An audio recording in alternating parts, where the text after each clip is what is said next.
সকাল সকালে রান্না করতে বসে পড়েছি আর আমার হাঁসগুলো দেখুন আমার চারিপাশে কিন্তু ঘুরছে। আর আমি কিন্তু সকালে উঠে এই যেগুলো দেখে কিন্তু অবাক হয়ে গেছি। 2 দিন আগে বলে এখানে বৃষ্টি হয়েছিল, যেহেতু আমি ছিলাম না, রাজশাহীতে ছিলাম, এই কারণে তো এসে দেখি যে এই অবস্থা, মাটি কেটে গেছে। আর কাটবে না কেন, রাস্তার পানি যাবতীয় সম্পূর্ণ আমার এই উঠান দিয়ে যায়। আর এই যে দেখুন চুলার পাড়েও কিন্তু মাটি কেটে গেছে, মাটি কেটে কি অবস্থা, গর্ত হয়ে গেছে। আর সকাল থেকে কিন্তু কারেন্ট নেই, তো কারেন্ট না থাকার কারণে ভাবলাম চুলাতে রান্না করে, আর কিছু করার নেই, এই অবস্থায় কিন্তু আমাকে রান্না করতে হবে।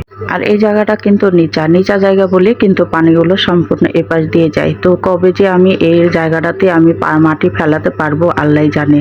আর ভাবছিলাম ঈদের পরে এখানে কাজ শুরু করব। কাজ মানে হচ্ছে বেড়া দিব, রান্নাঘরটাও তুলবো, যেন রান্না করতে পারি, আমার অসুবিধা যেন না হয়। আসসালামু আলাইকুম, সবাই কেমন আছেন? আশা করি সবাই ভালো আছেন। আল্লাহর রহমতে আমিও ভালো আছি। তো আপনাদের সাথে কথা বলতে বলতে কিন্তু মাছ ভাজাটা হয়ে গেছে, আর আমি মাছগুলো তুলে নিই, পেঁয়াজও ভেজে নেব সুন্দর করে। আর আজকে কিন্তু আমি রান্না করব সজনার ডাঁটা দিয়ে, আলু দিয়ে, আর দুটো কিন্তু করলা ছিল, এই করলাগুলো আজকে রান্না করব। আমার কিন্তু সজনা ডাঁটা ডাল দিয়েও, মসুরের ডাল দিয়েও কিন্তু ভালো লাগে, আবার মাছ দিয়েও রান্না করে খেতে ভালো লাগে। তো আপুরা বলবেন আপনাদের কি দিয়ে খেতে ভালো লাগে আর আপনারা কি দিয়ে রান্না করেন, কমেন্ট করতে কিন্তু ভুলবেন না।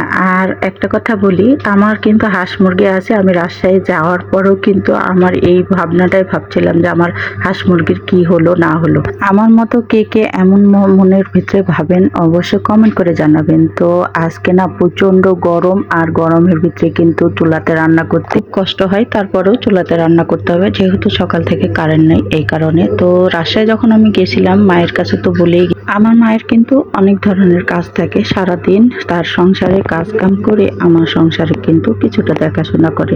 আমার কিছু ব্রয়লারের মুরগি ছিল, সেগুলো কিন্তু বাসার ভিতরে ছিল। তো আমার মা দেখলো যে অনেক গরম, আর আমি কিন্তু ফ্যান দিয়ে যাইনি, তার কারণে কিন্তু আমার মা ব্রয়লারের মুরগিগুলো নিয়ে তার বাসায় রেখে দিয়েছে। আর এই যে সজনার ডাঁটাগুলো আমার কষানো হয়ে গেছে, আর পানি দিয়ে দিচ্ছে। আর এই দিকে দেখছিলাম যে প্রচুর মেঘ লেগেছে, কখন যে বৃষ্টি হবে। বৃষ্টি হলে কিন্তু আমি আর রান্না করতে পারবো না, কারণ তো চুলার উপরে আমার চাল নেই, এই কারণে। তো ভাবছিলাম আল্লাহ করছিলাম যে বৃষ্টি যেন এখন না হয়, আমি যেন তাড়াতাড়ি রান্না করতে পারি। আর এই যে দেখুন চুলাট আমার রান্না তরকারির সুন্দর বলক উঠে গেছে। আর এখানে কিন্তু আমি মাছ দিয়ে দিব। মাছগুলো কিন্তু বড় বড় করে রেখেছি, ওরা তারপরেও এই মাছগুলো খাবে না। আর ওদের জন্য কিন্তু আর একটা তরকারি করেছি, কিন্তু ওগুলো আপনাদেরকে দেখাতে পারিনি, কারণ প্রচুর মেঘ লেগেছে আর ভিডিও করার সময় হয়নি, এই কারণে আপনাদের সাথে শেয়ার করতে পারিনি। যাই হোক, আমার তরকারি দেখুন কত সুন্দর হয়ে গেছে, আর কত সুন্দর কালারটা এসেছে মাশাআল্লাহ।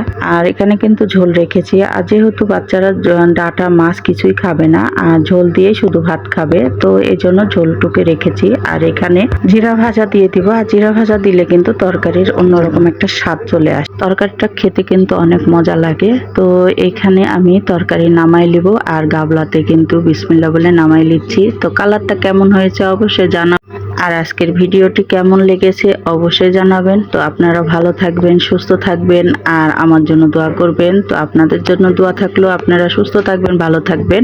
দেখা হবে অন্য কোনো ভিডিওতে। আল্লাহ হাফেজ।